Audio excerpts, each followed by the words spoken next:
How to fix Telegram code SMS problem. Hello guys, this is Atticus and welcome back to another tutorial video. Today's video is about how you can fix Telegram's code SMS problem.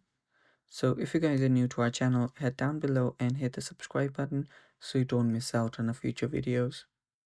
Also press the bell icon so you get notified when we release our new videos.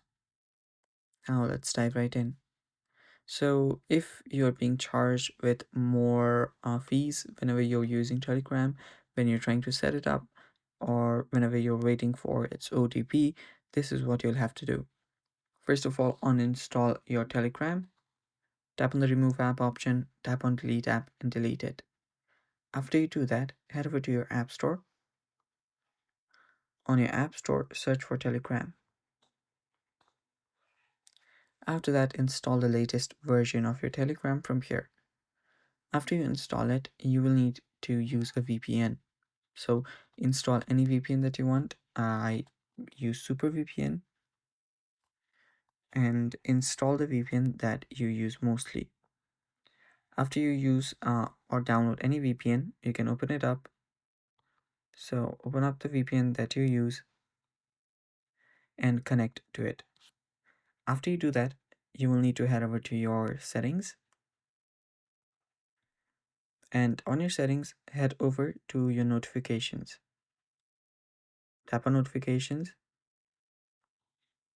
Scroll down here, search for Telegram. So after you search for Telegram, head over there and turn on its notifications. After you've turned on its notifications, go back again and go to the apps section in the initial settings page. And right here, you will need to then go to Telegram, search for Telegram here. And after you find Telegram, open that up. And right here, make sure that you give it all the necessary access. And also, if you want, you can also force restart, which is basically your removing it from your offloading it from your device and then reinstalling it. And then go ahead and open up your Telegram and start with the verification process again, and you won't be charged any more fees. And yeah, be sure you're using your VPN while you do that. And that's it for today. Thanks for watching. Stay tuned for more.